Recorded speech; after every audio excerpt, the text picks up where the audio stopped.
ஒரு கார்த்திகை மாத கருக்கிருட்டு.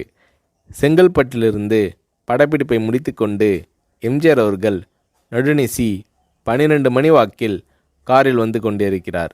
கண் விழித்தவாறே தனது காரில் எம்ஜிஆர் அவர்கள் வந்து கொண்டிருந்த பொழுது வழியில் போலீஸ் உடையில் நின்ற ஒருவரை பார்க்கிறார். எம்ஜிஆர் அவர்களின் கார் அவரை கடந்து செல்கின்ற போது எம்ஜிஆர் அவர்களின் நெஞ்சில் பொறி தட்டுகிறது. ஆள் நடமாட்டமே இல்லாத இந்த அர்த்த ராத்திரியில் அந்த போலீஸ்காரர் பஸ்ஸுக்காக காத்து நிற்கிறார் என்பதை எம்ஜிஆர் அவர்கள் புரிந்து கொள்கிறார். உடனே தனது டிரைவரிடம் காரை நிறுத்த சொல்கிறார் எம்ஜிஆர். கார் பின்னோக்கி வருகிறது. போலீஸ்காரரின் அருகில் காரை நிறுத்தி கதவை திறந்து ஏறுங்கள், எங்கே போக வேண்டும் என்கிறார் எம்ஜிஆர். பரவாயில்லை, நான் பஸ்ஸிலே வந்து விடுகிறேன் என்கிறார் அந்த போலீஸ்காரர். நேரமாகிவிட்டது, இனி இந்த ரூட்டில் பஸ் கிடையாது, ஏறிக்கொள்ளுங்கள் என்று எம்ஜிஆர் அவர்கள் வலுக்கட்டாயம் செய்ய போலீஸ்காரர் வேண்டா வெறுப்பாக ஏறுகிறார். காரின் உள்ளே லைட் போட்டு சாப்பிட்டீங்களா என்று கேட்டுக்கொண்டே தனது சீட்டுக்கு பின்னால் இருந்த பிஸ்கெட் பழங்களை எடுத்து கொடுக்கிறார் எம்ஜிஆர். இப்படி ஓசியில் பயணம் செய்வதே எனக்கு உடன்பாடில்லை. இன்னும் நீங்கள் உண்ண சொல்லி வேறு என்னை இழிவுபடுத்தாதீர்கள் என்று போலீஸ்காரர் மறுக்கிறார். எம்ஜிஆர் அவர்கள் பூரிக்கிறார்.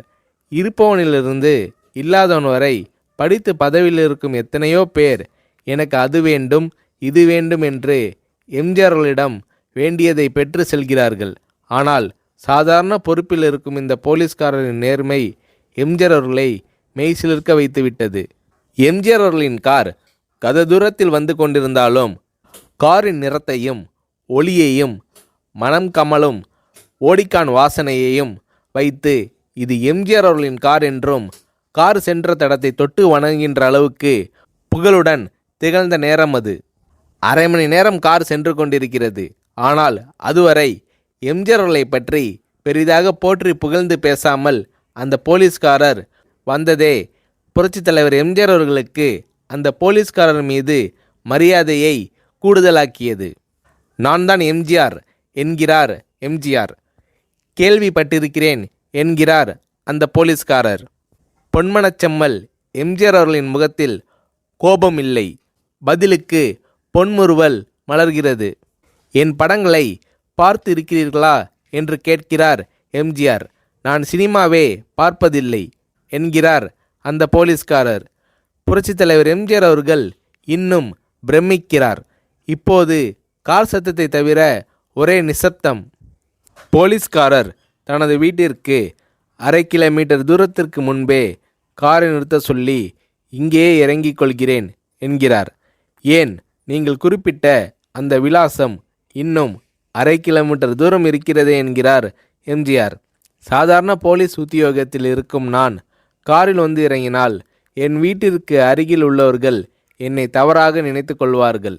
இதுவரை இப்படி நான் யார் காரிலும் ஓசியில் வந்து பழக்கமில்லை. நீங்கள் எவ்வளவு தூரம் செய்த உதவிக்கு நன்றி என்கிறார் அந்த போலீஸ்காரர். புரட்சித் தலைவர் எம்ஜிஆர் அவர்கள் அதற்கு மேல் எதுவும் பேசவில்லை. அவர் எந்த போலீஸ் ஸ்டேஷனில் பணிபுரிகிறார் என்பதை மட்டும் கேட்டு தெரிந்து கொண்டு கிளம்புகிறார். அடுத்த நாள் செங்கல்பட்டு போலீஸ் ஸ்டேஷனுக்கு ஃபோன் செய்து நான் எம்ஜிஆர் பேசுகிறேன் என்கிறார் எம்ஜிஆர். ஃபோனை எடுத்த டிஎஸ்பி உதறலோடும் உற்சாகத்தோடும் தலைவரே வணக்கம் என்கிறார். இரவு சந்தித்த போலீஸ்காரரை பற்றி விசாரிக்கிறார் எம்ஜிஆர். அந்த டிஎஸ்பி சொல்கிறார், நீங்கள் குறிப்பிடும் அவர் இன்று விடுப்பில் இருக்கிறார். அவர் கையூட்டு வாங்காதவர், கடமை தவறாதவர், காவல்துறையின் நேர்மைக்கு இவரே இலக்கணம். வெற்றிலை பாக்கு, பீடி, சிகரெட் போன்ற போதை வஸ்துக்கள், நாடகம், சினிமா போன்ற பொழுதுபோக்கு அம்சங்களையெல்லாம் இவர் அறியாதவர். கல்யாண வயதில் உள்ள 3 பெண்களையும் கரை சேர்க்க முடியாமல் கஷ்டத்தில் இருக்கிறார் என்கின்ற விபரம் டிஎஸ்பியால் எம்ஜிஆர் அவர்களுக்கு சொல்லப்படுகிறது. அவரை நாளை என் தோட்டத்திற்கு வர சொல்லுங்கள் என்கிறார் எம்ஜிஆர்.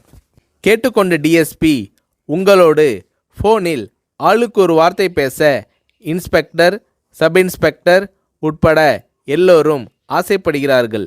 ஃபோனை அவர்களிடம் கொடுக்கலாமா என்கிறார். எம்ஜிஆர் அவர்கள் கொடுங்கள் என்கிறார். பேசுகிறார். அந்த போலீஸ் ஸ்டேஷனே புண்ணியம் பெற்றதாக மகிழ்ச்சி அடைகிறார்கள் அந்த போலீஸ்காரர்கள். மறுநாள் அந்த போலீஸ்காரர் ராமவரம் தோட்டத்திற்கு அழைத்து வரப்படுகிறார்.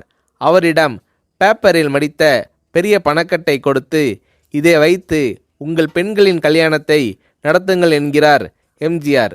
போலீஸ்காரர் மறுக்கிறார். நான் ஏதாவது உங்களிடம் காரியமாற்ற சொல்லி அதற்காக கொடுத்தால் அது தவறு.